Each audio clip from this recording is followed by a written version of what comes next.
கர்த்தருக்கு ஸ்தோத்திரம். தொடர்ந்து நாம் ஆண்டவருடைய ஊடகம், கடவுளுடைய ஊடகம், சுத்த வேதாகமம் என்னும் தலைப்பில் அநேக காரியத்தை கற்று வருகிறோம். வேதத்தை வாசிப்பது வேறு, அல்லது ஒரு பிரசங்கத்தை கேட்பது வேறு. ஆனால் வேதத்தை கற்றுக்கொள்வது வேறு. ஒரு வசனத்தை எடுத்தால் அது எத்தனையோ ஆழமான அர்த்தத்தை கொடுக்கிறதா இருக்கிறது. இன்றைக்கு அநேகர் வேத வசனங்களை புரிந்து கொள்ளாமல், அறிந்து கொள்ளாமல், தெளிவில்லாமல் தப்பு தப்பாய் பிளவிளையாக போதிக்கின்ற ஒரு காலத்திலே நாம் வாழ்ந்து கொண்டிருக்கிறோம் பிரியமானவர்களே. ஆனால் தேவன் தெளிவான ஒரு சத்தியத்தை நமக்கு ஆண்டவர் கொடுக்கிறவராயிருக்கிறார். ஒரு தெளிந்த தண்ணி. வேதாகமத்திலே வாசிக்கிற 23வது சங்கீதம், அது இன்னைக்கு மனிதர்கள் தங்களுடைய இச்சையற்றபடி அந்த வார்த்தையை பயன்படுத்துகிறார்கள். அதாவது உலக பிரகாரமான காரியத்துக்காக அதை பயன்படுத்துகிறார்கள். அப்படி இல்லை. கர்த்தர் என் மேய்ப்பராயிருந்தார், திராட்சையே அவரை புல்லுள்ளடங்கள் என்று வாசிக்கின்றோம். பெரியமானவர்களே, அதனுடைய அர்த்தம் என்ன? முதலாவது, எல்லாரும் என்ன நினைக்கிறார்கள்? ஆண்டவர் நமக்கு ஒரு நல்ல வேலையை கொடுப்பார், நல்ல சாப்பாட்டை கொடுப்பார், நல்ல தேவைகளை சந்திப்பார் என்பது மட்டுமா? இல்லை. அதுல எல்லாரும் அந்த கோணத்துல தான் பார்க்கிறார்கள். அதாவது மனிதனுக்கு சரீரம் மட்டும் இல்லை, அவனுக்கு ஆத்துமா இருக்கிறது. சரீரத்தையும் போஷிக்க வேண்டும், ஆத்துமாவையும் போஷிக்க வேண்டும். அவர் சரீரத்தை போஷிக்க நாம் முற்படுகிறோம், முயற்சி செய்கிறோம், விரும்புகிறோம். ஆனால் உள்ளே இருக்கிற ஆத்துமாவை நாம் போஷிப்பதற்கு பெரிதான ஒரு முயற்சிகள் எதுவுமே இல்லை. ஏனென்றால் அதை பற்றி அறிவும் இல்லை. பைபிள் சொல்லுகிறது, ஆத்துமாவை குறித்த அறிவில்லாமல் இருப்பது நல்லதல்ல என்று சொல்லப்படுகிறது. ஆத்துமா மிக முக்கியம் தெரியுமா அவர்களே? ஆத்துமாவை இன்னைக்கு அநேகர் மரித்ததின் பின்புதான் ஆத்துமா ஒன்று இருக்கு, ஆத்துமாவை பற்றி சிந்திக்கிறோம். குறிப்பாய் உலக மக்களையும் நாம் எடுத்துக்கொண்டால், ரட்சிப்பு இல்லாமல், வேதம் தெரியாமல், இயேசுவை அறியாத மக்களும் எல்லாருக்கும் தெரியும் ஆத்துமா இருக்கிறது. அந்த ஆத்துமா 2 இடத்துக்கு போக வேண்டி இருக்கிறது. ஒன்று நரகத்துக்கு, இன்னொன்று பரலோகத்துக்கு போக வேண்டி இருக்கிறது என்பதை எல்லா மனசாட்சிகளும் தெரிந்தது, எல்லா மனிதர்களும் தெரிந்தது. ஆகவே அவர்கள் எப்பொழுது சிந்திக்கிறார்கள் என்றால், அதாவது மரித்ததின் பின்பு சிந்திக்க துவங்குகிறார்கள். செத்த பிறகுதான் நாம் என்ன செய்யணும், போக வேண்டி இருக்கு, போகணும் என்பதை சிந்திக்கிறார்கள். பிரியமானவர்களே, உயிரோடு இருக்கிற நாட்களில ஆத்துமா மீட்படைய வேண்டும், ஆத்துமா தேவனுடைய ராஜ்யத்துக்கு போகணும், போகணும். ஆனால் மரித்ததின் பின்பு என்ன செய்கிறார்கள்? ஏதோ ஒரு சடங்கு செய்கிறார்கள். மரித்ததின் பின்பு அல்லது அந்த பிரேதத்தை வைத்துக் கொண்டு அதுக்கு செய்ய வேண்டிய சடங்குகள், அது என்னென்னலாம் செய்ய முடியுமோ அவையெல்லாம் அப்படி செய்வார்கள். அதுக்கப்புறம் 3ஆம் நாள் அல்லது 8ஆம் நாள் அல்லது இப்படி ஒரு நாட்களை குறிப்பிட்டு அவர்கள் என்ன விருப்பப்பட்ட சாப்பாடு சாப்பிட்டார்களோ, என்ன விருப்பமாய் உடுத்தினார்களோ, அவை எல்லாவற்றையும் கொண்டு ஒரு போட்டோ, அவருடைய பெயரான ஒரு போட்டோ எடுத்து அந்த போட்டோவுக்கு முன்னுக்கு சாப்பாட்டையும் அந்த உடைகளையும், அல்லது அவர் ஒருவேளை சாராயம் குடித்தால் சாராயம், அல்லது சிகரெட் பீடி குடித்தால் அது, இவையெல்லாம் வைத்து அவர்கள் ஒரு படையல் போடுவார்கள். இப்படி செய்வதனால் அந்த ஆத்துமா சாந்தி அடையும் என்பது அவருடைய நம்பிக்கையா இருக்கிறது. தெரியுமான தேவச்சனமே, இது தெரியும், நம்ம எல்லாருக்கும் தெரியுது, முட்டாள்தனம். இது ஒருபோதும் நடைபெறாது என்பது உங்களுக்கு தெரியுது. ஒருபோதும் இது ஏற்றுக்கொள்ள மாட்டார், அந்த ஆத்மா சாந்தி அடைவதும் இல்லை என்பது தெரியும். ரைட். தெரிந்த நாம் கிறிஸ்தவர்கள் என்ன செய்கிறோம்? சரி, அவர்கள் அறியாது செய்கிறார்கள். அவர்களுக்கு அதை பற்றிய எந்த அறிவும் இல்லை, வேதத்தை பற்றி தெரியாது, இயேசுவை பற்றிய வார்த்தைகள் தெரியாது, ரட்சிப்பு என்றால் என்னென்று தெரியாது, ஆராதனை ஜெபம் என்றால் எதுவுமே அவர்களுக்கு தெரியாது. ஆனால் தெரிந்த நாம் என்ன செய்கிறோம்? தெரிந்த நாம் மரித்ததின் பின்புதான் நாங்களும் கவனத்தை கொள்கிறோம். அநேகமான பேர் கவனத்தில் கொள்கிறார்கள். மரித்த பிறகுதான் அந்த பிரயத்தை வைத்துக் கொண்டு பாட்டு பாடுகிறார்கள். பரலோகமே என் சொந்தமே, திருப்பாதம் நம்பி வந்தேன், ஒரு தாய் தேற்றுவது போல், இப்படி எல்லாம் பாடல்களை பாடி பாடுகிறார். இது யாருக்காக அவர்கள் பாடுகிறார்கள்? செத்து போனவர்களுக்காகவா இல்ல உயிரோடு இருக்கிறவர்களுக்காகவா? இது கூட சரியான தெளிவில்லாமல் நம்மவர்கள், குறிப்பாய் கிறிஸ்தவர்கள் இருக்கிறார்கள். கவனிங்கள், பாட்டு படிக்கலாம், ஜெபிக்கலாம், ஆனால் அந்த ஆத்துமா உயிரோடு இருக்கும்போது,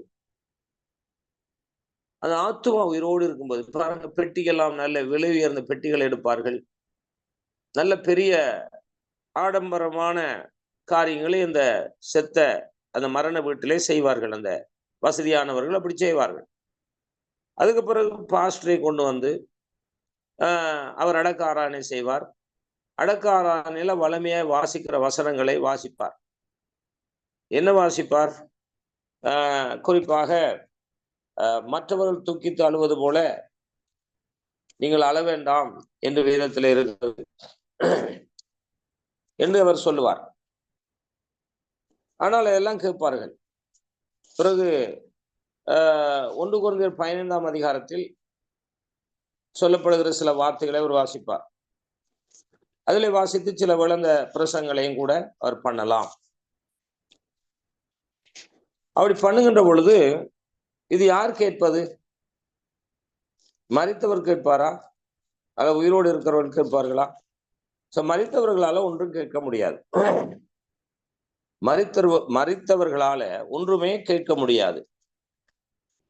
ஏன்? அவர்கள் மரித்து விட்டார்கள். ஆனா உயிரோடு இருக்கிற மனிதன் இதை ஒரு சடங்காச்சாரம், அவர்கள் எப்படி இந்த சடங்குகள் படையல் போடுகிறார்களோ, பால் ஊத்துகிறார்களோ, கொண்டு வந்து வைத்து ஏதாவது ஒரு காரியத்தை செய்கிறார்களோ, அதைத்தான் இவர்கள் ஒரு சடங்காச்சாரமாய் செய்கிறதை நாம் பார்க்கிறோம். ஒரு சடங்காச்சாரத்துக்குள்ள அவர்கள் செய்கிறதை நாம் கவனிக்கக்கூடியதா இருக்கிறது. பிரியமானவர்களே, இப்பொழுது கவனம் எடுக்க வேண்டும். உயிரோடு நாம் மரிப்பதற்கு முன்பு நாம் என்ன செய்ய வேண்டும் என்பதைத்தான் கவனத்தில் கொள்ள வேண்டும். மரித்த பிறகு நாம் என்ன செய்தாலும் மரித்து போன ஒரு நபருக்கு அது எந்த விதத்திலும் விளங்காது, எந்த விதத்திலும் புரியாது.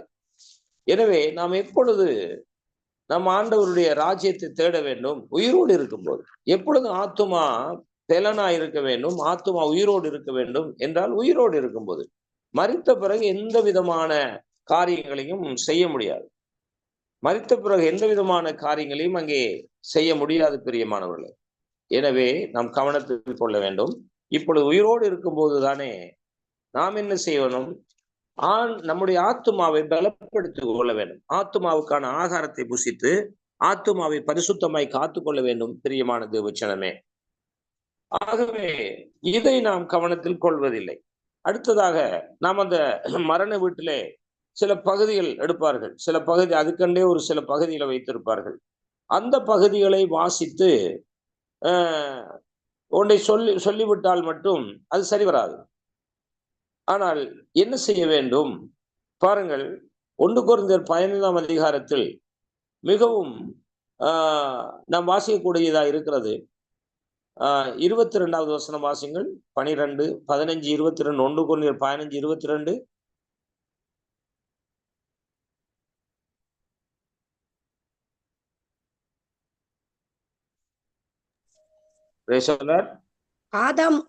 ஆதாமுக்குள் எல்லாரும் மரிக்கிறது போல கிறிஸ்துவுக்குள் எல்லாரும் உயிர்ப்பிக்கப்படுவார்கள். ஆதாமுக்குள் எல்லாரும் மரிக்கிறது போல கிறிஸ்துவுக்குள் எல்லாரும் உயிர்ப்பிக்கப்படுவார்கள். இப்ப இந்த வசனம் எல்லாம் நாம் மரண வீட்டுல சொல்லுவார்கள். அது மட்டும் இல்லை, இன்னும் சில வசனங்களை சொல்லுவார்கள். வாசிப்போம். இப்ப 40வது வசனம்.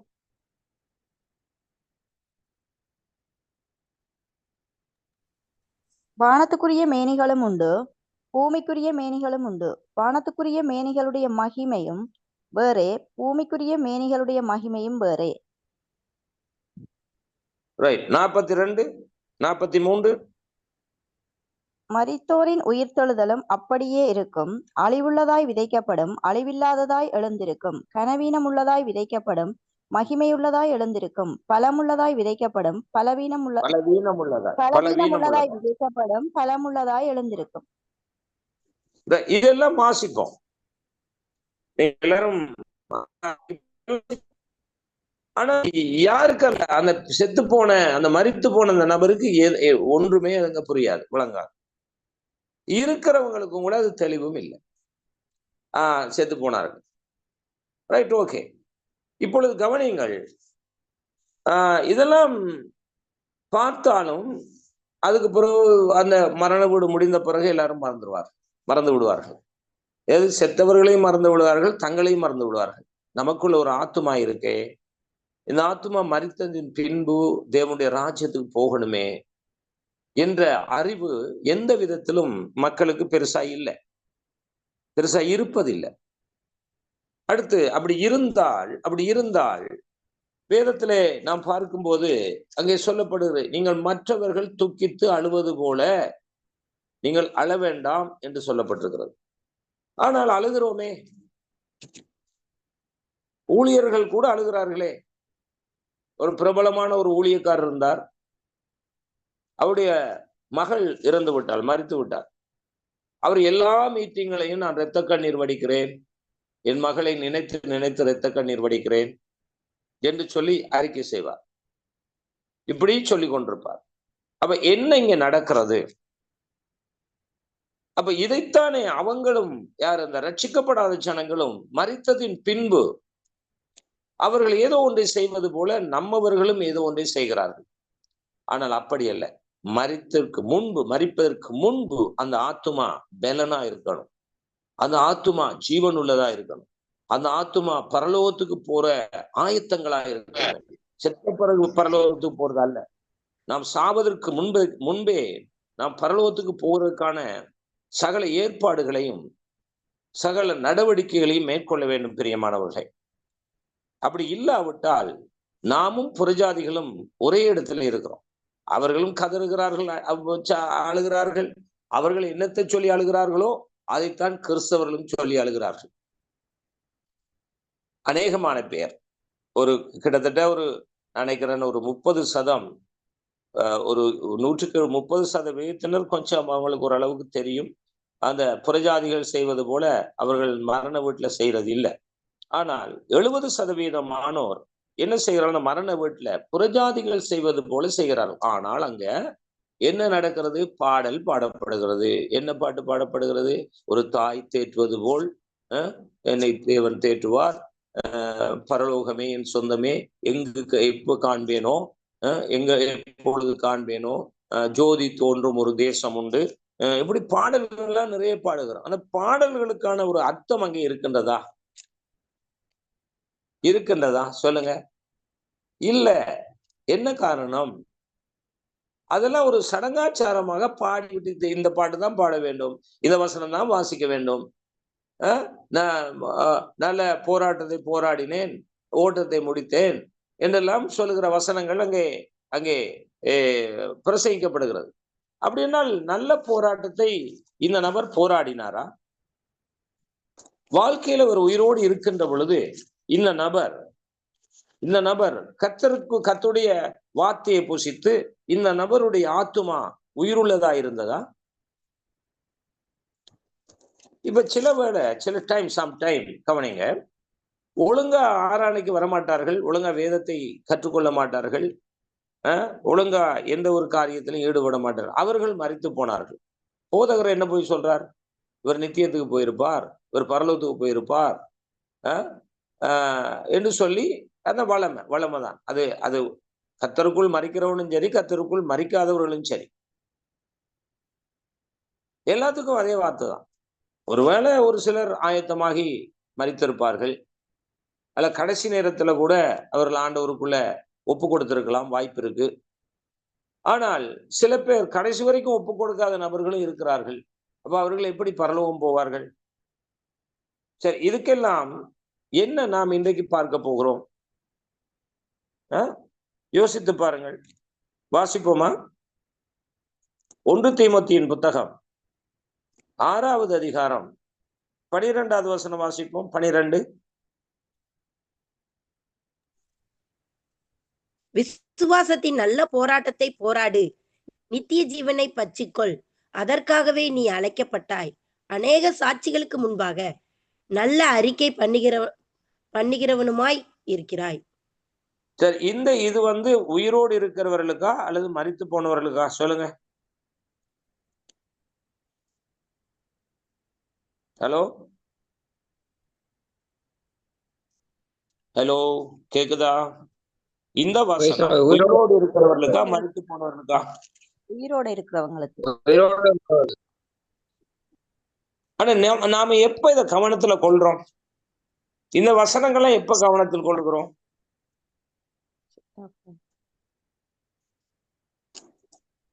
போராட்டம் போராடினேன், நித்திய ஜீவனை பெற்றுக்கொண்டேன் என்று எப்ப சொல்ல வருகிறோம்? சரி, இன்னொரு வசனத்தை வாசிங்கள். 2 தீமோத்தேயு 4:7 வாசிங்கள்.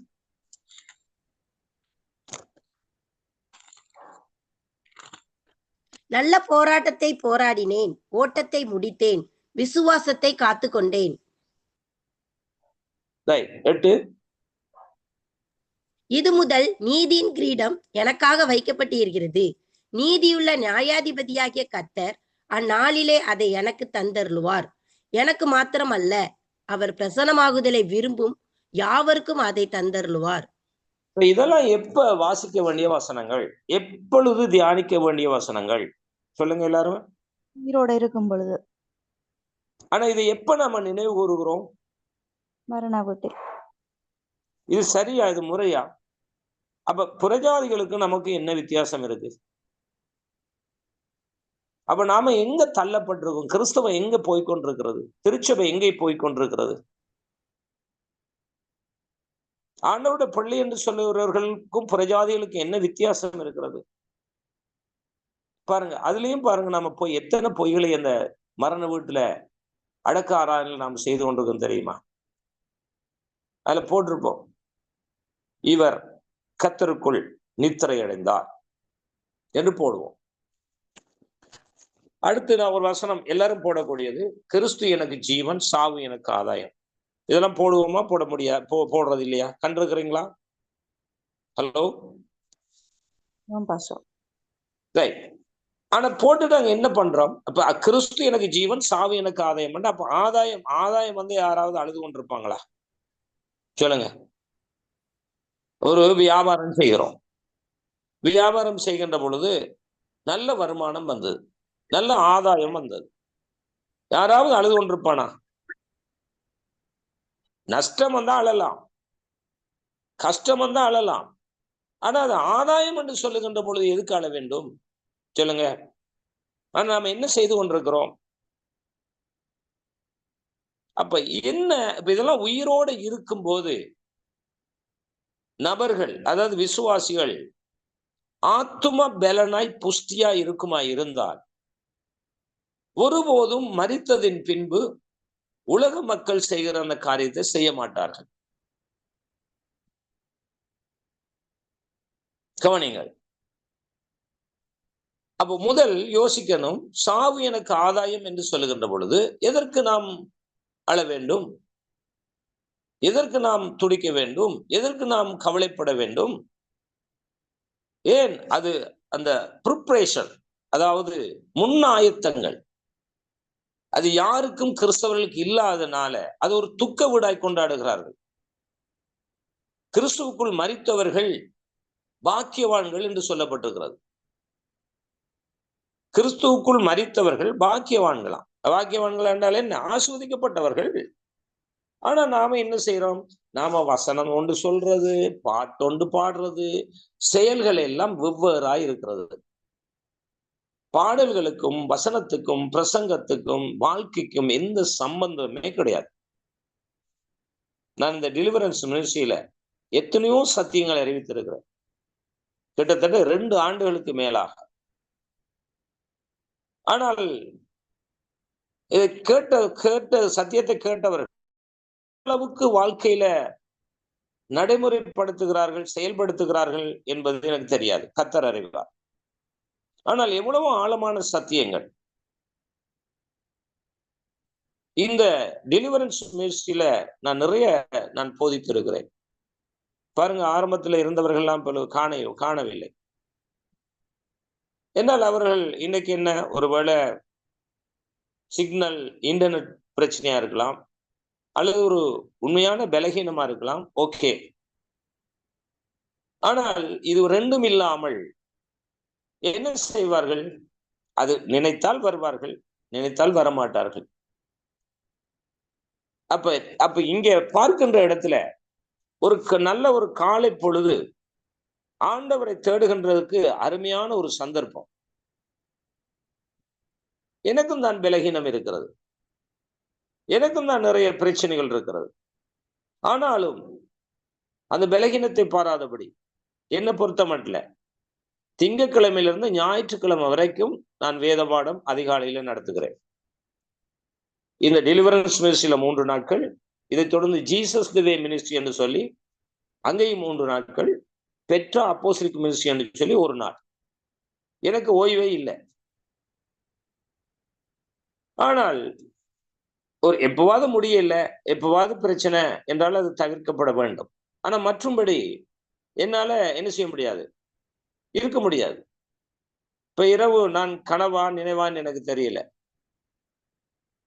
என்னுடைய அது ஆத்மா பாடிச்சா சரீரம் பாடிச்சா எனக்கு தெரியல. நான் நித்திர,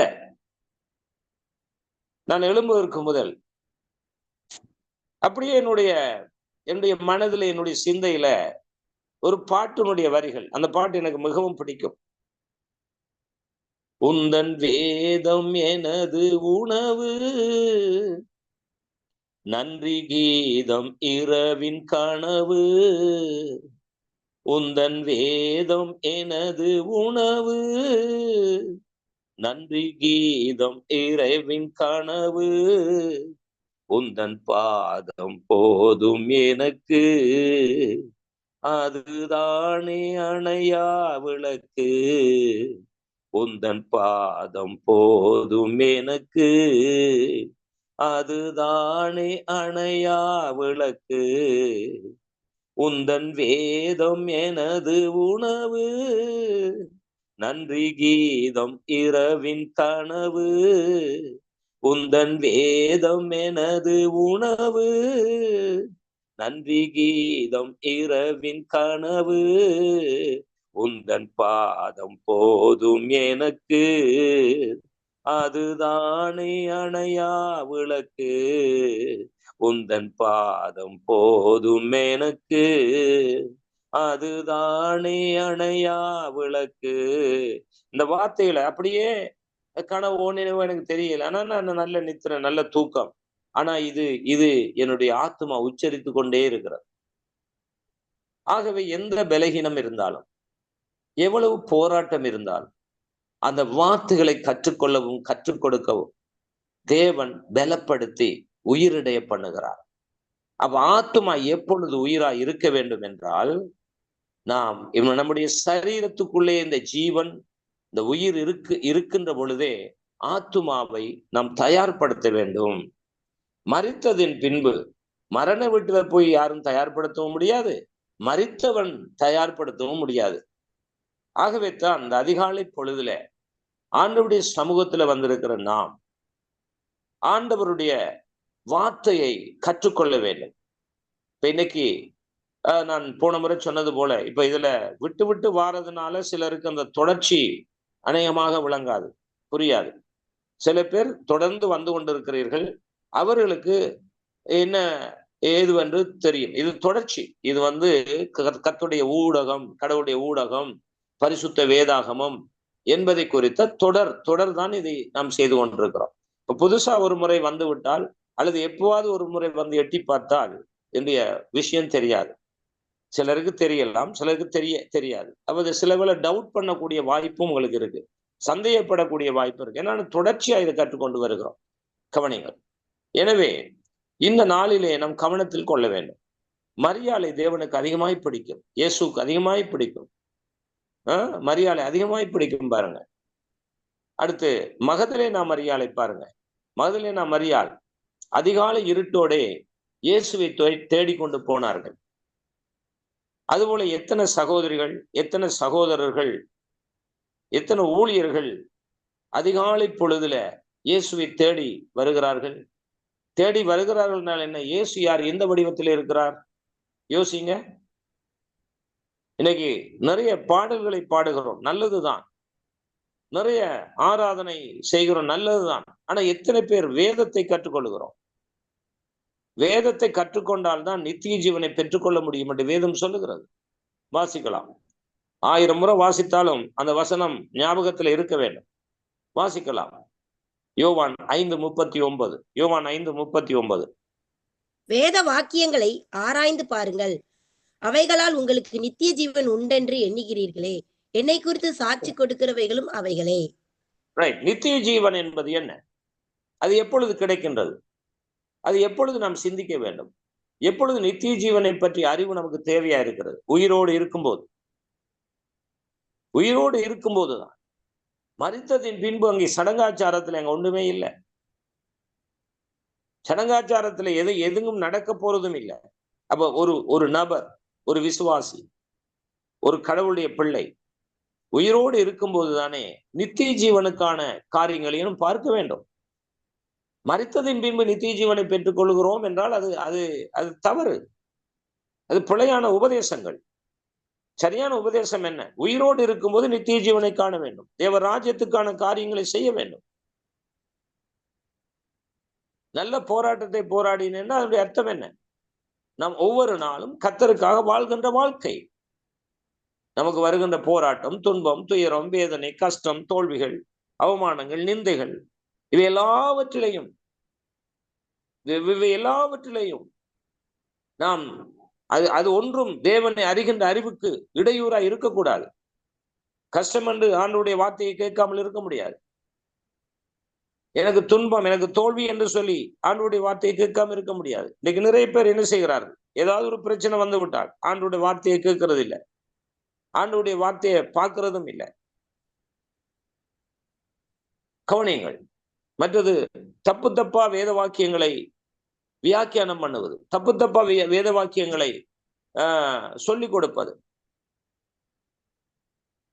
இப்படி இருக்கின்ற பொழுது எப்பொழுது நாம் நித்திய ஜீவனை பெற்றுக்கொள்ள முடியும்? உயிரோடு இருக்கும்போது நித்திய ஜீவனுக்கான காரியங்களை கற்றுக்கொள்ள வேண்டும், அதற்கான பாதையை பயணிக்க வேண்டும்.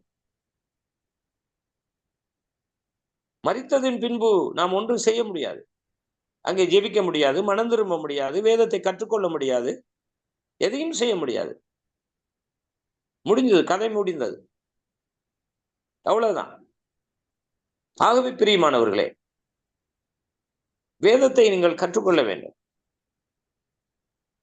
2 விதமான போதனை இருக்குன்னு சொல்லி நாம் பார்த்தோம். கடந்த நாட்களில் தொடர்ச்சியா கற்றுக்கொண்டு வருகிறோம். ஒரு 5 மாதம் வாழ்க்கையா வல்லமையா என்ற தொடர் வேதத்தை கற்றுக்கொண்டோம். வாழ்க்கையா வல்லமையா. இன்னைக்கு எல்லாரும் வல்லமை வல்லமை வல்லமை வல்லமை என்று கேட்கிறோமே, ஏன் நல்ல ஒரு வாழ்க்கை வாழ வேண்டும் என்று கேட்பதில்லை?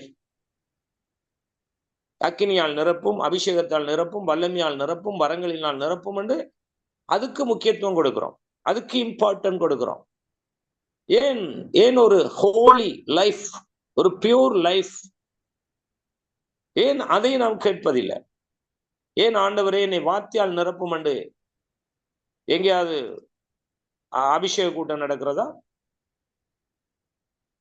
ஆண்டவரை வார்த்தையால் நிரப்பும், உம்முடைய அன்பியால் நிரப்பும், உம்மை போல என்ன மாற்றும், என் வாழ்க்கை மாறணும். அப்ப நம்முடைய ஜெபம், நம்முடைய ஆராதனை எதை சார்ந்து இருக்கிறது? வல்லமையை சார்ந்து இருக்கிறது. இப்ப நிறைய பேர் சொல்லுகிறோம், நானும் அப்படி தவறாய் ஜெபம் பண்ணி இருக்கிறேன். ஆனா இப்ப நான் தவறாய் ஜெபிக்கல. ஏனென்றால் எனக்கு சத்தியம் தெரியும், சத்தியத்தை கற்றுக்கொள்கிறேன், கற்றுக் கொடுக்கிறேன். எனவே இப்ப சத்தியத்தின்படிதான் நான் ஜெபிக்கிற ஜெபம், நான் பண்ணுகிற ஆராதனை, என்னுடைய வாழ்க்கை முறைகள் எல்லாம் சத்தியத்தின்படி மாற்றப்பட்டு கொண்டிருக்கிறது. ஏனால் நான் மரிப்பதற்கு முன்பு என்னை இங்கேயே நான் வாழ்கின்ற ஊரிலே வாழ்கின்ற வாழ்க்கையிலே என்னை தயார்படுத்த வேண்டும். மரித்ததின் பின் எந்த பெரிய பாசு வந்து ஆராதனை நடத்தினாலும் அல்ல பாடல்களை பாடி ஆராதனை எந்த பெரிய பாஸ்டர் வந்து அங்க பிரசங்கம் பண்ணினாலும் அடக்காராதனை செய்தாலும் நோ சான்ஸ், போக முடியாது. ஆகவே பிரியமானவர்களே, வேதத்தை முறையாக தெளிவாக கற்றுக்கொள்ள வேண்டும். எழுந்தமான போக்குல நம்முடைய இச்சையின்படி ஒருவேளை நாம் பழகி கொண்ட பழக்கங்கள் சரியா இருக்க முடியாது. நான் கடந்த நாட்களில் சொன்னேன், தொடர்ச்சியா நீங்க வருகிற நீங்கள் உங்களுக்கு தெரியும், நம்முடைய வாழ்க்கை முறைகள் கூட மாற்றப்பட வேண்டும். நாம் உணவு சாப்பிடுவது, குளிப்பது, தண்ணீர் குடிப்பது, இதெல்லாம் கூட நாம் மாற்றமடைய வேண்டும். ஆனா பழகி கொண்ட முறை பாருங்கள், சிறு பிள்ளையில இருந்து நாம் பழகிறோம். அதாவது சரியான பழக்க வழக்கங்களை நாம் பழகிறது இல்லை. இப்ப பிள்ளைகளுக்கு சாப்பாட்டை ஊட்டி விடுவார்கள். சின்ன குழந்தைகளுக்கு 6 மாதம் அந்த சாப்பிடக்கூடிய பிள்ளைகள், சாப்பிடக்கூடிய பிள்ளைகளுக்கு 1 வயசு பிள்ளைகள் 2 வயசு பிள்ளைகளுக்கு என்ன செய்வார்கள், அந்த உணவை ஊட்டி விடுவார்கள். ஊட்டி விட்டு இடக்கிட தண்ணியை கொடுப்பார்கள். பாருங்கள், நம்முடைய தவறான பழக்கத்தை உங்களுக்கு நான் கொஞ்சம் வெளிச்சத்துக்குள்ளே கொண்டு வந்து காட்டுகிறேன். இடக்கிட தண்ணியும் கொடுப்பார்கள், சாப்பாடையும் ஊட்டி விடுவார்கள், தண்ணியும் இடக்கிட கொடுப்பார்கள். பின்பு அந்த பிள்ளை ஒரு 4 வயசு அல்லது 5 வயசு வருகின்ற பொழுது சாப்பாட்டை அவர்கள் அந்த பிள்ளைகளே எடுத்து சாப்பிடுகின்ற பருவம் வருகின்ற பொழுது தண்ணியும் பக்கத்துல இருக்கும். இப்பொழுது இந்த பிள்ளைகள் கூடுதலா சாப்பாடு சாப்பிடுவதை விட தண்ணீர் குடிப்பதில் தான் ஆர்வம் காட்டுவார்கள். நீங்க கவனித்து பாருங்கள். நான் சொல்வது சரியா பிள்ளையா? ஹலோ, இந்த சின்ன பிள்ளைகள் கவனித்து உங்களுக்கு சின்ன பிள்ளைகள் இருக்கா? ஒரு 4-5 வயசுல பிள்ளைகள் சாப்பாடு கூடுதலாய் சாப்பிடுவார்களா இல்ல தண்ணி இருந்தா தண்ணியை கூடுதலா குடிப்பார்களா? சொல்லுங்க. தண்ணி தான் கூடுதலா குடிப்பாங்க. ஆனா அப்பொழுது இந்த தாய் என்ன செய்வாள்? அந்த பிள்ளைய கடுமையா கண்டிக்கிற ஒரு வார்த்தையை சொல்வாள். தண்ணி குடிக்காதே, எப்ப பார்த்தாலும் தண்ணி குடிக்கிற, சாப்பாட்டை சாப்பிடு என்று சொல்லுவாள். இப்ப யார் பழக்கின பழக்கம் அந்த பிள்ளை பழகி இருக்கிறது? ப்ளீஸ் ஆன்சர், சொல்லுங்க. ஹலோ, கேக்குதா உங்களுக்கு?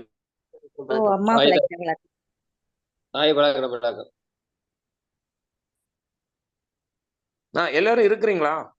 3 பேர் மட்டும் இருக்கிறீங்களா? எல்லாரும் கேக்குதா? யாரு பழக்கின பழக்கம்? அப்ப என்ன, முதல் தண்ணி நீங்க சின்ன அந்த பிள்ளைக்கு தெரியாது. தண்ணி முதல் குடிக்கணுமா அல்லது சாப்பிடணுமா அந்த பிள்ளைக்கு தெரியாது, அந்த குழந்தைக்கு தெரியாது. அப்ப நீங்க தானே சாப்பாட்டை கொடுத்தீங்க, இடைக்கிட தண்ணியும் கொடுத்தீங்க. பிறகு தண்ணி குடிக்க வேண்டாம் சாப்பிடு என்று சொல்றீங்க. அதே அந்த பழக்கம் சாகும் வரைக்கும் மாற்றமடைய முடியாமல் இருக்கிறது. ஏன்? தொட்டில் பழக்கம் சுடுகாடு வரைக்கும், தொட்டில் பழக்கம் சுடுகாடு வரைக்கும் என்று சொல்லி பார்க்கிறோம். பிரியமானவர்களே, இதை மாற்றிக்கொள்ள நமக்கு விருப்பம் இல்லை. இது தவறான முறை என்று சொன்னாலும் அது கேட்கறதுக்கும் விருப்பம் இல்லை. ஏன்? நாம பழகி கொண்ட பழக்கம். அப்ப தண்ணீர் எப்படி குடிக்க வேண்டும்? உண்மையா நம்ம சின்ன வயசுல பழக்கி இருக்கலாம். அந்த பிள்ளைக்கு சாப்பாடை கொஞ்சம் கொஞ்சமா கொடுக்கணும், சும்மா அள்ளி அடையக்கூடாது. சில பேர் சாப்பிட மாட்டேன்றது பிள்ளை அப்படின்னு சொல்லி போட்டு வச்சு துணின்னு துணிக்கிறது. நீங்களும் அப்படி செய்திருப்பீர்கள் இல்லையா? அப்படி செய்தவர்கள் ஒரு அல்லேலூயா சொல்லுங்க. Hello, praise the Lord. யாருமே அப்படி செய்யல, பரவாயில்ல, நல்ல பழக்கம் செய்திருக்கிறீங்க. Okay okay, right. இப்படித்தான் நம்ம செய்து கொண்டிருக்கிறோம். அப்ப தவறான பழக்க வழக்கத்தை நம்முடைய குழந்தைகளுக்கு கற்றுக் கொடுத்துட்டு நாங்களே அந்த பிள்ளை தவறு செய்யுதுன்னு கண்டிக்கிறோம். இது எந்த முறையில சரியானது? இப்ப ஆவிக்குரிய பழக்க வழக்கம், இது மாமிசத்துக்குரிய பழக்க வழக்கமே நமக்கு இன்னும் சரியா தெரியாத போது, இப்ப ஆவிக்குரிய பழக்க வழக்கம் இப்படித்தான் தவறாய் தான் நம்ம கற்றுக்கொண்டது. அபிஷேகத்தால் நிரப்பும், அக்கினியால நிரப்பும், வல்லமையால் நிரப்பும் என்றோம். இப்படிதான் நம்ம பழகி இருக்கிறோம். அந்த தவறான எப்படி நாம எங்களுடைய தாய் தகப்பனங்களை தவறாய் இந்த சாப்பாட்டுக்கு பழக்கி விட்டார்களோ, அது போலதான் இப்ப இந்த பகுதியிலையும் ஆவிக்குரிய காரியத்திலையும் நம்முடைய ஆவிக்குரிய தாய் தகப்பனும் இப்படித்தான் பழகி இருக்கிறாங்க. மாமிசத்துக்குரிய தாய் தகப்பனை விட. சரி, அதுதான் தொலைஞ்சு போச்சது, தெரியாம புரியாம செய்யிட்டாங்க. ஆனா இவர்களும் அப்படித்தானே செய்கிறார்கள். வாழ்க்கை வாழ்வதற்கு சரியான முறையில கற்றுக் கொடுக்காமல் வல்லமை பெறுவதற்கே ஊக்குவிக்கப்படுகிறோம். வரங்களையே ஊக்குவிக்கப்படுகிறோம். என்ன பொறுத்த மட்டும் இப்ப நிறைய பேருக்கு ஆசை, புதுசா ஊழியத்துக்கு வருகிறவர்கள் எல்லாருக்கும் நான் ஜோமணி பேய் போகணும், எனக்கு தீர்க்க தரிசனம் வர வேண்டும், எனக்கு அற்புதம் அடையாளம் செய்கிற அந்த வரங்கள் பெருக வேண்டும். அதற்காக 40 நாள் உபவாசம் பண்ணுகிறார்கள், நிறைய முயற்சிகளை மேற்கொள்கிறார்கள், பல மணி நேரங்கள் காத்திருக்கிறார்கள், எல்லாம் செய்கிறார்கள். ஆனால் இவ்வளவும் செய்து நித்திய ஜீவனை பெற்றுக்கொள்ளாவிட்டால் பல ஆயிரங்களை நீங்கள் ஆதாயம் பண்ணியிருக்கலாம், பல ஆயிரங்களை நீங்கள் உங்களுடைய ஊழியத்துல கொண்டு வந்திருக்கலாம், பல பேருக்கு நோய் குணமாகி இருக்கலாம், பலருக்கு தீர்க்க தரிசனம் சொல்லி இருக்கலாம். ஆனால் நம்முடைய ஆத்துமா முக்கியம் என்று என்றைக்காவது கருதினது உண்டா? என்றைக்காவது அக்கறை கொண்டது உண்டா? என்ன பொறுத்த மட்டும் இன்றைக்கு தேவன் என்னோடு பேசுகின்ற காரியத்தை நான் கீழ்ப்படுகிறேன். நானும் ஒரு காலத்துல ஆரம்ப நாட்கள்ல அதாவது மாமிசத்துக்குரிய பழக்க வழக்கம் எனக்கு தெரியாம இருந்தது, ஆவிக்குரிய பழக்க வழக்கம் எனக்கு தெரியாம இருந்தது. ஆனா ரெண்டையும் மாற்றிக்கொண்டேன். நான் இப்பொழுது சாப்பிடுகின்ற பொழுது தண்ணீர் குடிக்க மாட்டேன். கிட்டத்தட்ட ஒரு அரை மணித்தாளத்துக்கு பிறகுதான் நான் தண்ணீர் குடிக்கிறேன். சாப்பிடுகின்ற பொழுது என்னுடைய அம்மா பழக்கினது தண்ணீர் குடித்து தான் சாப்பிட சொல்லி. ஆனா அது தவறான பழக்கம் என்று நான் தெரிய வருகின்ற பொழுது நான் இப்பொழுது அப்படி குடிப்பதில்லை. ஏன் அப்படி குடிப்பதில்லை? இதை நான் உங்களுக்கு சொல்லித்தாரேன். ஏன் அப்படி தண்ணீர் குடிக்க கூடாது? முதல்ல அதையும் நீங்க தெரிந்து கொள்ளுங்க. முடிந்தால் நீங்க மாற்றிக்கொள்ளுங்க, மாற்றிக்கொள்ள பாருங்க. மாமிசத்துக்குரிய மாற்றவில்லை என்றால் எப்படி ஆவிக்குரிய காரியத்தை மாற்ற போறோம்? ரைட். ஏன் தண்ணீர் சாப்பிடுகின்ற பொழுது குடிக்க கூடாது என்றால், நாம் சாப்பிடுகின்ற உணவு உமிழ் நீருடன், அதாவது எச்சில் என்று சொல்லுகிறோமே, உமிழ் நீர், இந்த உமிழ் நீருடன் அந்த சாப்பாடு பயணிக்க வேண்டும். அந்த சாப்பாடு, இந்த உமிழ் நீர் தான் அந்த சாப்பாட்டை கொண்டு போக வேண்டும். எங்க கொண்டு போகணும்? குடலுக்கு. அப்ப குடலில ஒரு அமிலம் இருக்கிறது, ஒரு ஆசிட் தன்மை இருக்கிறது. இந்த உமிழ் நீரும் அந்த குடலில் இருக்கிற அமிலமும் இது கொண்டு போய் அந்த அமிலத்திடத்துல ஒப்பு கொடுக்கிறது, பொறுப்பு கொடுக்கிறது. இந்த சாப்பிடுற சாப்பாட்டை இந்த உமிழ் நீர், இந்த எச்சில் என்ன செய்கிறது? உள்ளுக்கு கொண்டு போய் அந்த குடல்ல இருக்கிற அந்த ஆசிட், அந்த அமிலத்தின் இடத்துல பொறுப்பு கொடுக்கிறது. அதுக்கு பிறகு அது கேப்சர் பண்ணுகிறது, அது வாங்கி கொள்ளுகிறது. இதுக்கிடையில நீங்க சாப்பிடுகின்ற பொழுது தண்ணீரை நீங்கள் விட்டால் இந்த உமிழ் நீருடைய வேலைப்பாடுகளும் இந்த அமிலத்தினுடைய வேலைப்பாடுகளும் நிறுத்தப்படுகிறது. எனவே நிறைய பிரச்சனைகளுக்கு வாய்ப்பு இருக்கிறது. இது எங்களுடைய அம்மா சொல்லிக் கொடுத்தார்களா? என்னுடைய அப்பா சொல்லிக் கொடுத்தாரா? தெரியாது. ஆனா தெரிய வருகின்ற பொழுது என்னுடைய அப்பா எனக்கு தெரியாது. அப்பா சிறு வயதில் இறந்து விட்டார். அம்மா எனக்கு சொல்லிக் கொடுக்கையில, எனக்கு யாருமே சொல்லிக் கொடுக்கையில. ஆனால் நான் பின்பு இது தவறான பழக்கம் என்று அறிந்து கொண்ட பொழுது நான் மாற்றிக்கொண்டேன். இப்பொழுது நான் சாப்பிடுகின்ற பொழுது தண்ணீர் குடிப்பதில்லை. தெரியுமா உங்களுக்கு? ஹலோ. இதே போலதான் ஆவிக்குரிய விஷயங்களையும் நான் தவறாய் பழகி கொண்டேன். தவறான பழக்க வழக்கம் எனக்குள்ள இருந்தது. எனக்கு வல்லமை தான் வேணும், எனக்கு வரங்கள் தான் வேணும், நான் பேயை திறத்த வேண்டும், நான் அங்க தீர்க்க தரிசனம் சொல்ல வேண்டும், நான் பெரிய ஒரு ஆளா வர வேண்டும், நான் நிறைய ஆத்துமாக்களை ஆதாயம் பண்ணவும், இப்படிப்பட்ட ஒரு காரியங்கள் செய்து கொண்டிருந்தேன். நடந்தது.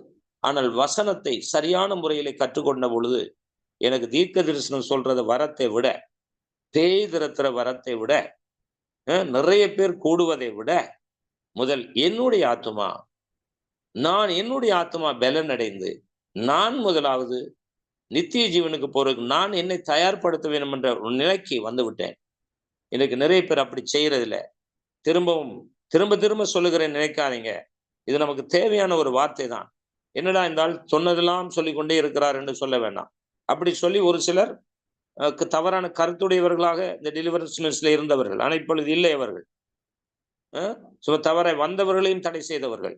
அவர் சொன்னதையே சொல்லிக் கொண்டிருப்பார்கள். ஏன் சொன்னதையே நாம் செய்ய வரைக்கும் சொல்லுகிறது நல்லது தானே? நாம் திருந்த வரைக்கும் சொல்லுகிறது நல்லது தானே? திரும்பவும் நான் சொல்லுகிறேன், வேதனைப்பட வேண்டாம். சரி, இவ்வளவு செய்து நம்முடைய ஆத்துமா நஷ்டமானால், நாம் தேவனுடைய ராஜ்யத்துக்கு போகாவிட்டால் என்ன பலன்? திரும்ப வாசிங்கள், மத்தேயு 7:22. அந்நாளில் அநேகர் என்னை நோக்கி, கர்த்தாவே கர்த்தாவே, உமது நாமத்தினாலே தீர்க்க தரிசனம் உரைத்தோம் அல்லவா? உமது நாமத்தினாலே பிசாசுகளை துரத்தினோம் அல்லவா? உமது நாமத்தினாலே அநேக அற்புதங்களை செய்தோம் அல்லவா என்பார்கள். அப்பொழுது அக்கிரமை செய்யக்காரே, வாசிங்கள், முடியுங்கள். அப்பொழுது நான் ஒரு காலம் உங்களை அறியவில்லை, அக்கிரம செய்கைக்காரரே, என்னை விட்டு அகன்று போங்கள் என்று அவர்களுக்கு சொல்லுவேன்.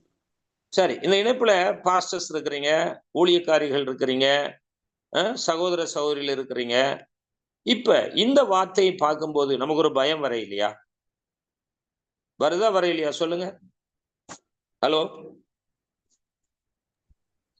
உண்மையா நீங்க சிந்திச்சீங்கன்னா உங்களுக்கு அந்த பயம் வரும். வருது பாஸ்டர். அப்ப அவர்களே, இப்ப இவர்கள் முக்கியத்துவம் எதுக்கு கொடுத்திருக்கிறார்கள்? சொல்லுங்க. இம்பார்ட்டன்ட் எதுக்கு கொடுத்திருக்கிறார்கள்?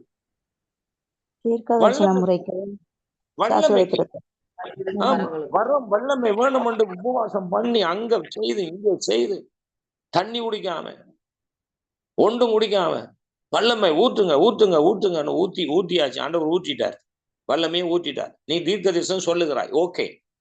நீ பேய் திரத்துகிறாய், ஓகே, ரைட். நீ அற்புதம் அடையாளம் செய்யற, ஓகே. உன் சபைக்கு ஆயிரக்கணக்கான மக்கள் வந்து விட்டார்கள், ஓகே. உனக்கு நிறைய பணம் குவியுது, ஓகே. உனக்கு நிறைய விசுவாசிகள் இருக்கிறாள், okay. The life of end, கவனிக்கிறீங்களா? வாழ்க்கையின் முடிவு எப்படி இருக்கிறது? ஏன் இந்த வேதவசனத்தை இப்படி ஆண்டவர் எழுதி வைத்திருக்கிறார்? ஏன் இந்த வேதவசனம் நமக்கு இது சொல்லப்பட்டிருக்கிறது? சொல்லுங்க. நாம் எச்சரிக்கையா இருக்க வேண்டும். என்ன பொறுத்த மட்டும், ஐயோ எனக்கு பேய்ந்திரத்த வேணாப்பா, எனக்கு தீர்க்க தரிசனம் ஒன்று வேணாப்பா, எனக்கு நீங்க போதும்பா. யார் எத்தனை பேர் ஒரு அல்லையா சொல்ல விரும்புறீங்க?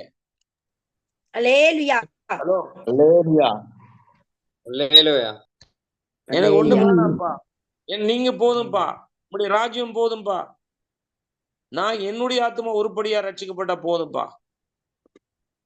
அடுத்த ஆத்மா போய் ரட்சிக்க போய் என்னுடைய ஆத்மா ஒண்ணுமில்லாம போறதா? சொல்லுங்க,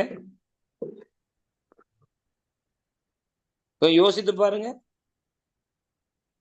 ஆத்துமா ஆதாயம் செய்யறோம், ஆத்துமா இதெல்லாம் தாகம் தான். தாகம், எனக்கு ஆத்தும தாகம். வீட்டுல ஒழுங்கா உருப்படியா வேலை செய்யறது இல்லை, புருஷனுக்கு கீழ்ப்படுகிறது இல்லை, பொஞ்சாதிக்கு உண்மையா இருக்கிறது இல்லை. ஆத்தும ஆதாயம், ஊழியம். இந்த ஒரு ஆள் பாருங்க, இங்க இந்தியாவில் மனுஷன் தன்னுடைய பிள்ளையை விட்டுட்டு இன்னொரு மனுஷியை கூட்டிட்டு அவர் வல்லமையா ஊழியம் செய்துட்டு இருக்காரு. பாட்டண்டா பறக்குது, கோடிக்கணக்கான பேர் சேர்ந்திருக்கிறாங்க, கோடிக்கணக்கான ரூபாய் குவியுது. இப்ப இவரெல்லாம் எங்க போவாருன்னு நினைக்கிறீங்க? இவருக்கு ஒரு வாழ்க்கையில முடிவு வராதா? அது சொல்லுகிற காரியம் என்னன்னா, மனைவி அழகு இல்லையா. மனைவி திருமணம் முடிக்கும் போது மெல்லிசா இருந்தாங்க, ஒல்லியா இருந்தாங்க. இப்ப மனைவி குண்டா வந்துட்டாங்களாம். பாப்பாவா இருந்தது பீப்பாவா வந்துருச்சான். பாப்பாவை தான் அவர் கல்யாணம் முடிச்சார், அதுக்கு பிறகு பார்த்தா பீப்பாவா மாறிட்டாங்க. அதனால வேண்டாம், இப்ப இன்னொரு பாப்பா தேவைப்படுது. என்னையா வாழ்க்கை, என்னையா ஊழியம்? இந்த ஊழியம் யாருக்கு செய்யறது? கொஞ்சம் யோசிச்சு பாருங்க. அதைத்தான் நான் சொல்லுகிறேன். வேதத்தின்படி நாம வாழ்க்கையை நடத்த, ஒருவேளை நம்ம அறியாம செய்திருக்கலாம், ஒருவேளை நாம் தெரியாம புரியாமல் செய்திருக்கலாம், பரவாயில்ல, ஆண்டவர் மன்னிப்பார். ஆனா எல்லா நாளும் அப்படி செய்யக்கூடாது அல்லவா? எத்தனை பேர் ரிசீவ் பண்றீங்க? Praise the Lord. ஹலோ, ஆமென்.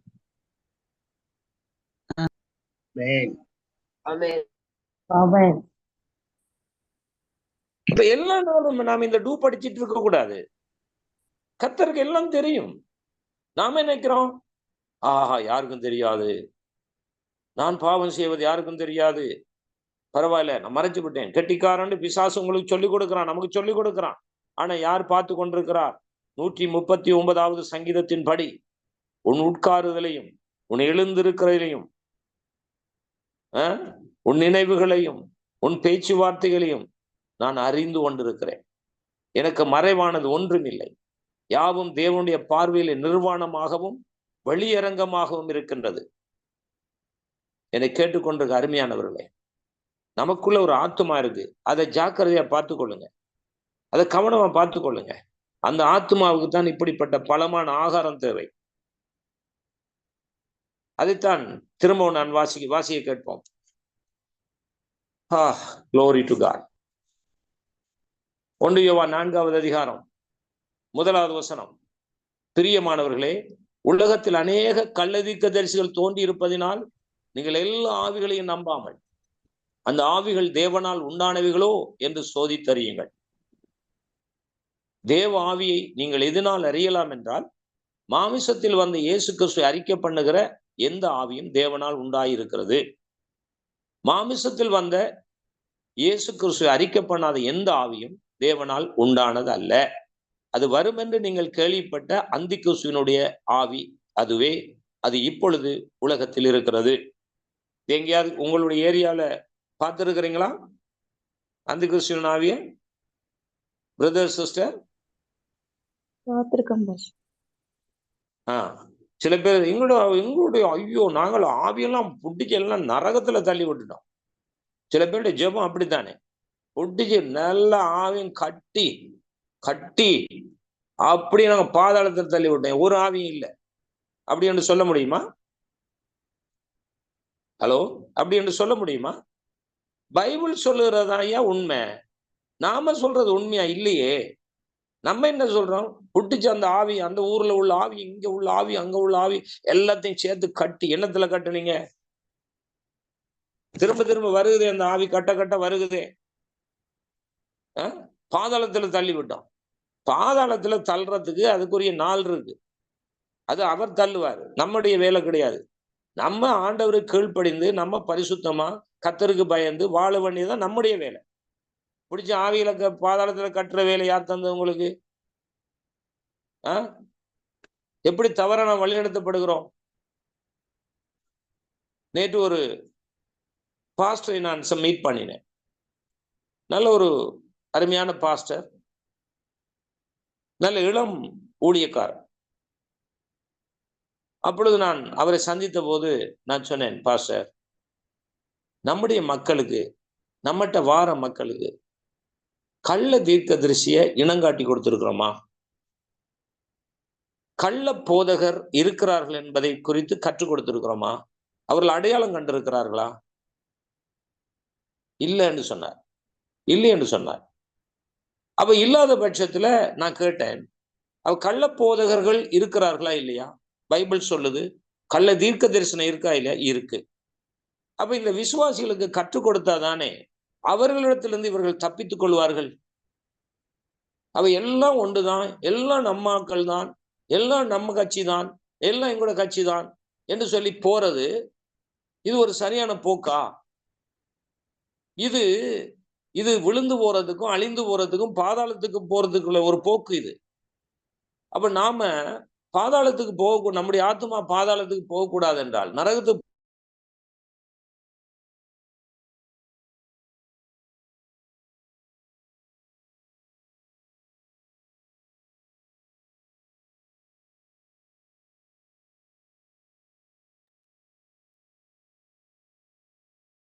விழிப்புணர்வுல இருந்துட்டு இன்னைக்கு நிறைய பேர் தெளிவில்லாமல் போய்விட்டார்கள். கேட்கறதோட சரி, அவ்வளவுதான். சரி, கேட்டா கேளுங்க, கேட்காட்டி போங்க. எங்களுடைய கடமை, நாங்க உண்மையா சத்தியத்தை அறிவிக்க வேண்டும். பாஸ்டர் நீங்க சொன்னது கொஞ்ச நேரம் கேட்கா பாஸ்டர்.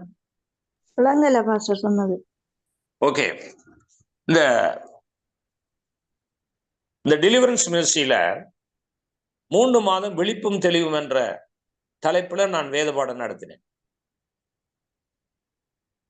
அதுல ஆதாரமாக கொண்ட வசனம் 1 பேதுரு 5:8 வாசிக்கலாம். 1 பேதுரு 5:8.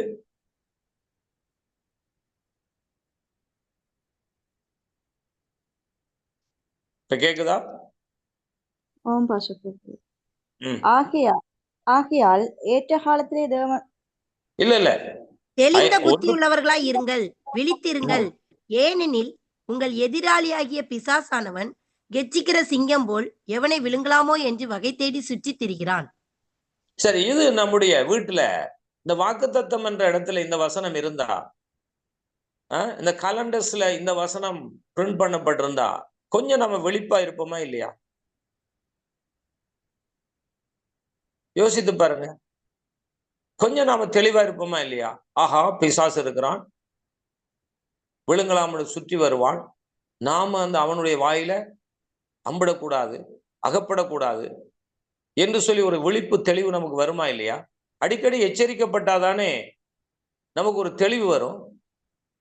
யோசித்து பாருங்கள். இப்ப எச்சரிக்கிற வசனங்கள் இன்னைக்கு மக்களுக்கு தேவையா இருக்கிறதா அல்லது சொல்லப்படுகிறதா? அப்ப அந்தி கிறிஸ்துவின் ஆவியை எப்படி கண்டுபிடிப்பீங்க? எப்படி கள்ள தீர்க்கதரிசிகளை கண்டுபிடிப்பீங்க? எப்படி உங்களுடைய ஆத்துமா கரை இல்லாமல் ஆண்டவருடைய வருகைக்கு ஆயத்தமாகும்? ஒருவேளை மரித்து போன எப்படி நீங்க நித்திய ராஜ்யத்துக்கு போக போறீங்க?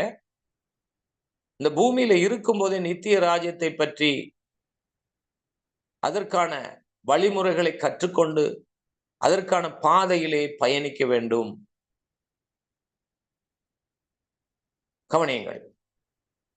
சரி, முடிவு என்னவாகும்? நீங்க உங்களுடைய இஷ்டப்படி நடக்கலாம். என்ன இருந்தாலும் எல்லாம் கள்ள தீர்க்கதரிசி, அங்க எங்க ஒரு தீர்க்கதரிசியும் கிடையாது, இங்க கள்ள தீர்க்கதரிசி என்று எல்லாரும் நல்ல தீர்க்கதரிசி தான், எல்லாரும் நல்ல போதகர் தான், எல்லாம் நல்ல சபைகள் தான் என்று நீங்க உங்களுடைய போக்குல போகலாம். ஆனா மிகவும் பரிதாபமான முடிவு வரப்போகிறது. வாசிக்கலாம். வெளிப்படுத்தல் 20:10. வெளிப்படுத்தல் 20:10. மேலும் அவர்களை மோசம் போக்கின பிசாசானவன் மிருகமும் கள்ள தீர்க்கதரிசியும் இருக்கிற இடமாகிய அக்கினியும் கந்தகமுமான கடலிலே தள்ளப்பட்டான். அவர்கள் இரவும் பகலும் சதா காலங்களிலும் பாதிக்கப்படுவார்கள். சரி, அங்க பிரத்யேகமா ஒரு நபர் குறிப்பிடப்படுகிற. யார் அந்த நபர் சொல்ல முடியுமா? கள்ள தீர்க்கதரிசி. அப்ப நீங்க இப்ப கள்ள தீர்க்கதரிசி கண்டுபிடிச்சிட்டீங்களா? கண்டுபிடிக்கணுமா இல்லையா? கண்டுபிடிக்கும். கண்டுபிடிச்சாதானே நீங்க நரகத்துக்கு போக மாட்டீங்க. எப்ப கண்டுபிடிக்க போறீங்க? செத்த பிறகா? எத்தனை பேரை செத்த பிறகு கண்டுபிடிக்கலாம்னு யோசிக்கிறீங்க? சத்தியத்தை சத்தியமா கற்றுக்கொள்ளுங்க. அதான் நீங்க இந்த வேத பாடத்துக்கு இணைந்து கொள்ளுங்க, மற்றவர்களுக்கு அறிமுகப்படுத்துங்க. இந்த டெலிவரன்ஸ் மினிஸ்ட்ரியில 3 நாள் கொடுக்கிறேன். திங்கள், புதன், வெள்ளிக்கிழமை. அதை தொடர்ந்து ஜீசஸ் தி வே மினிஸ்ட்ரி செவ்வாய், சனி, ஞாயிற்றுக்கிழமை. வியாழக்கிழமை பெட்ரா அப்போஸ்தலிக் மினிஸ்ட்ரி என்ற அந்த மினிஸ்ட்ரியில 7 நாளும் காலையில ஆண்டவருடைய வார்த்தையை கொடுக்கிறேன். இது நல்ல அமைதியான நேரம் கற்றுக்கொள்வதற்கு. பிள்ளைகளுடைய டிஸ்டர்பன்ஸ் இருக்காது, வேலை வெட்டி பிரச்சனை இல்லை, எதுவும் இல்லை. மனசு வச்சீங்கன்னா நீங்க கற்றுக்கொள்ளலாம். மனம்தான் இதுக்கு காரணம். என் மனசாட்சிக்கு என்னோடு இருக்கிற தேவாவியானுடைய சாட்சியின்படி நான் சொல்லுகிறேன். தெளிவான சத்தியம் உங்களுக்கு போதிக்கப்படுகிறது. போதிக்கிற நானும் கற்றுக்கொள்கிறேன். உங்களுக்கு நான் போதிக்கின்ற பொழுது நானும் திருந்துகிறேன். என்னிடத்துல காணப்படுகிற குற்றம் குறைகளை நான் அகற்றுகிறேன்.